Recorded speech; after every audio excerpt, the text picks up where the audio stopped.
സാന്ത്വന സാജു കൂടി നമ്മളോടൊപ്പം വിവരങ്ങളുമായി ചേരുന്നുണ്ട്. സാന്ത്വന, എന്തായാലും ആംബുലൻസ് തിരുവനന്തപുരത്ത് എത്തിയിരിക്കുന്നു. വിവിധ ആശുപത്രികളിൽ അവയവം കൈമാറിയിരിക്കുന്നു.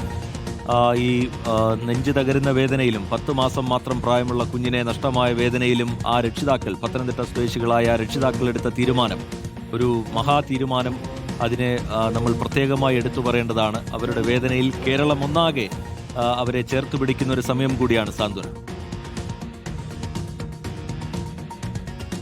റിജിത്ത്, ആലിൻ ഷെറിൻ എബ്രഹാം, ആ പേരാണ് കഴിഞ്ഞ മണിക്കൂറുകളിലൊക്കെ തന്നെയും കേരളത്തിലെ ഓരോ മനുഷ്യരും പറഞ്ഞുകൊണ്ടിരുന്നത്. കാരണം അത്രയേറെ നിർണായകമായ ഒരു നിമിഷത്തിൽ ആ കുട്ടിയുടെ അച്ഛനും അമ്മയും അരുണും ഷെറിനും എടുത്ത തീരുമാനമാണ് കേരളത്തിൽ തന്നെ പുതിയൊരു ചരിത്രം കുറിച്ചിരിക്കുന്നത് എന്ന് ഒരു കാരണവശാലും നമുക്ക് പറയാതിരിക്കാൻ സാധിക്കുന്നതല്ല. കാരണം നമ്മുടെ ഏറ്റവും വേണ്ടപ്പെട്ട ഒരാൾ ഇല്ലാതായി പോകുമ്പോൾ, മരിച്ചു പോകുമ്പോൾ പിന്നെ മുന്നിൽ നമുക്ക് ശൂന്യത മാത്രമാണ് എല്ലാ ഘട്ടത്തിലും ഉണ്ടാകുക. പക്ഷെ ആ ശൂന്യതയിലും അത്രയും തകർന്നു നിന്ന സമയത്താണ് അതിനൊക്കെ അപ്പുറത്തേക്ക് മനുഷ്യനെ ചേർത്ത് പിടിക്കണം എന്നുള്ള ആ ഒരു അങ്ങേയറ്റത്തെ ധീരമായ തീരുമാനം ആ കുട്ടിയുടെ മാതാപിതാക്കൾ എടുക്കുന്നത്. അങ്ങനെയാണ് മറ്റൊരിടത്തുള്ള 5 കുട്ടികൾക്ക്, അവർ കണ്ടിട്ട് പോലുമില്ലാത്ത, ആരാണെന്ന് പോലും അറിയാത്ത, ജീവിതത്തിലേക്ക് തിരിച്ചു വരാൻ വേണ്ടി കാത്തിരിക്കുന്ന 5 കുട്ടികൾക്ക് ജീവൻ പകരാൻ അവരുടെ തീരുമാനം അവരെടുക്കുന്നത്. അങ്ങനെയാണ് ഈ കുട്ടിയുടെ അവയവങ്ങൾ ദാനം ചെയ്യാമെന്നുള്ള തീരുമാനത്തിലേക്ക് 10 വയസ്സുകാരിയായ ആലിൻ്റെ അച്ഛനും അമ്മയും തീരുമാനം എടുക്കുന്നത്. കേസോട്ടോയുമായി ബന്ധപ്പെടുന്നു. അങ്ങനെയാണ് കേസോട്ടോ തന്നെ ഇതിന് നേതൃത്വം കൊടുക്കുകയും അവയവദാനത്തിനുള്ള എല്ലാ ഒരുക്കങ്ങളും സജ്ജമാക്കുകയും ചെയ്തത്. നിലവിൽ ഇപ്പോൾ എല്ലാ അവയവങ്ങളും കൃത്യമായ ഇടങ്ങളിൽ തന്നെ എത്തിച്ചിട്ടുണ്ട്. 2 നേത്രപടലങ്ങൾ അത് കുഞ്ഞ്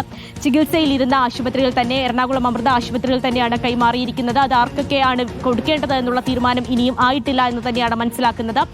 കരൾ കൊടുത്തിരിക്കുന്നത് കിംസ് ആശുപത്രിയിലാണ്. അതും ഒരു ചരിത്രം തന്നെയാണ്. കാരണം ഏറ്റവും പ്രായം കുറഞ്ഞ, കേരളത്തിൽ തന്നെ അവയവം സ്വീകരിക്കുന്ന ഏറ്റവും പ്രായം കുറഞ്ഞ കുഞ്ഞാണ് കിംസ് ആശുപത്രിയിൽ ചികിത്സയിൽ കഴിയുന്നത്. ആ കുഞ്ഞിന് 6 മാസം മാത്രമാണ് പ്രായം ഉള്ളത്. അതിനുശേഷം ഇവിടെ എത്തിച്ചത് വൃക്കകളാണ്. 2 വൃക്കകൾ സ്വീകരിക്കുന്നത് 10 വയസ്സ് പ്രായമുള്ള ഒരു കുട്ടിയാണ്. ആ കുട്ടിയുടെ ശസ്ത്രക്രിയകൾ തിരുവനന്തപുരം മെഡിക്കൽ കോളേജ് ആശുപത്രിയിൽ ഇതിനോടകം തന്നെ ആരംഭിച്ചിട്ടുണ്ട്. പിന്നെ ഒരു ഹൃദയ വാൽവ്, അത് ആർക്കാണ് നൽകേണ്ടത് എന്നുള്ള കാര്യത്തിൽ ഇനിയും തീരുമാനമായിട്ടില്ല. കാരണം ആ വാൽവ് ചേരുന്ന കൃത്യമായ അതിൻ്റെ ഒരു സ്വീകർത്താവ് വന്നാൽ മാത്രമേ അത് നൽകാൻ കഴിയുകയുള്ളൂ. നിരവധി പേര് ഹൃദയ വാൽവ് സ്വീകരിക്കുന്നതിനായി കേസോട്ടോയിൽ അപേക്ഷിച്ചിട്ടുണ്ട് എന്ന് തന്നെയാണ് അറിയാൻ കഴിഞ്ഞിരിക്കുന്നത്. അപ്പോൾ കൃത്യമായ ഒരു സ്വീകർത്താവ് അതിനെത്തുമ്പോൾ ആ അവയവം നൽകുന്നതാണ്. അത് ശ്രീചിത്ര ആശുപത്രിയിലേക്ക്, നമ്മൾ നിൽക്കുന്ന തിരുവനന്തപുരം മെഡിക്കൽ കോളേജിന്റെ തൊട്ടടുത്തുള്ള ശ്രീചിത്ര ആശുപത്രിയിലേക്ക് വാൽവ് മാറ്റിയിട്ടുണ്ട്. ഈ പറഞ്ഞതുപോലെ തന്നെ കൃത്യമായ പ്ലാനിങ്ങോട് കൂടി തന്നെ, കൃത്യമായ ഒരു മുന്നൊരുക്കത്തോടു കൂടി തന്നെ നടത്തിയ ഒരു ചരിത്ര ദൗത്യത്തിനാണ് നമ്മൾ എല്ലാവരും ഇന്ന് സാക്ഷ്യം വഹിച്ചത്. കൃത്യം 7:15 കൂടി തന്നെ തിരുവനന്തപുരം അമൃത ആശുപത്രിയിൽ നിന്ന് ആംബുലൻസ് പുറപ്പെടുന്നു. 211 കിലോമീറ്ററുകൾ താണ്ടി തിരുവനന്തപുരം മെഡിക്കൽ കോളേജ് ആശുപത്രിയിൽ വരെ എത്തുന്ന ദൂരം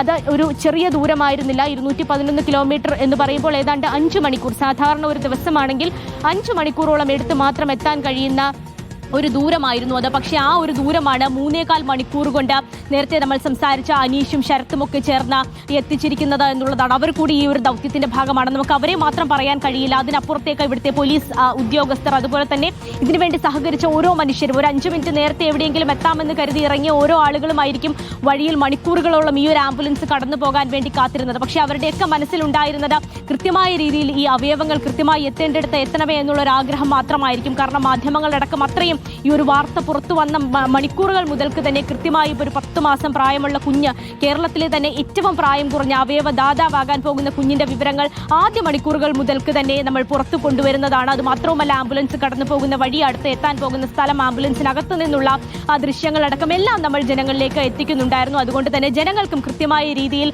അതുമായി ബന്ധപ്പെട്ട് നിൽക്കുവാനും അതിന് വേണ്ട തീരുമാനങ്ങൾ എടുക്കുവാനും ജനങ്ങൾക്കും കഴിഞ്ഞിട്ടുണ്ട്. ഇപ്പോൾ മന്ത്രി വീണ ജോർജ് അടക്കം എല്ലാവർക്കും ഈ അവയവങ്ങൾ എത്തിച്ച ആംബുലൻസ് ഡ്രൈവർമാർക്കും അതുപോലെ തന്നെ എല്ലാ സംവിധാനങ്ങൾക്കും എല്ലാവർക്കും തീർന്നതകളും തീർന്നു എന്ന് നമുക്ക് കഴിയില്ല റിജിത്ത്. കാരണം ഇനി ശസ്ത്രക്രിയകൾ ബാക്കിയാണ്. 2 കുഞ്ഞുങ്ങളുടെ ശസ്ത്രക്രിയ ഇതിനോടകം തന്നെ ആരംഭിച്ചിട്ടുണ്ട്. കിംസ് ആശുപത്രിയിലും തിരുവനന്തപുരം മെഡിക്കൽ കോളേജിലുമാണ് ശസ്ത്രക്രിയകൾ ആരംഭിച്ചിരിക്കുന്നത്. ഇനി ആ കുഞ്ഞുങ്ങളുടെ ശസ്ത്രക്രിയ കൂടി കൃത്യമായ രീതിയിൽ കഴിഞ്ഞ് അവർ കൂടി ഒരു ആരോഗ്യത്തിലേക്ക് തിരിച്ചു വന്നാൽ മാത്രമേ ഈ ആലിൻ്റെ അച്ഛനും അമ്മയും എടുത്ത ആ ത്യാഗപൂർണമായ ആ ഒരു നിർണായക തീരുമാനം അത് അതിൻ്റെ ഒരു കൃത്യതയിലേക്ക് എത്തുകയുള്ളൂ എന്ന് തന്നെയാണ് നമുക്ക് ഈ ഒരു അവസരത്തിൽ പറയേണ്ടത്. ഇനി എല്ലാവരും ആ കുഞ്ഞുങ്ങൾക്ക് വേണ്ടിയുള്ള പ്രാർത്ഥനയിൽ തന്നെയാണ്. നേരത്തെ ആ ആംബുലൻസ് ഓടിച്ചുകൊണ്ട് വന്ന ചേട്ടന്മാർ പറഞ്ഞതുപോലെ തന്നെ ഒരു തവണ പോലും വണ്ടി ഓടിച്ചപ്പോൾ ആ വണ്ടിയുടെ സ്പീഡോമീറ്ററിലേക്ക് നോക്കിയിട്ടില്ല. പക്ഷേ മുന്നിലുണ്ടായിരുന്നത് ആ മരണത്തോട് മല്ലടിക്കുന്ന കുറേ കുഞ്ഞുങ്ങളുടെ ജീവനും ജീവിതവും മാത്രമായിരുന്നു. അത് മാത്രം മുന്നിൽ കണ്ടാണ് അവർ വണ്ടി ഓടിച്ചു വന്നത്. ഒരു പട്ടി ഒന്ന് കുറുകെ ചാടിയിരുന്നെങ്കിൽ തീർന്നു പോകാമായിരുന്ന ദൗത്യമാണ്. പക്ഷേ എല്ലാം നന്നായി നടന്നു, എല്ലാം കൃത്യമായി നടന്നു.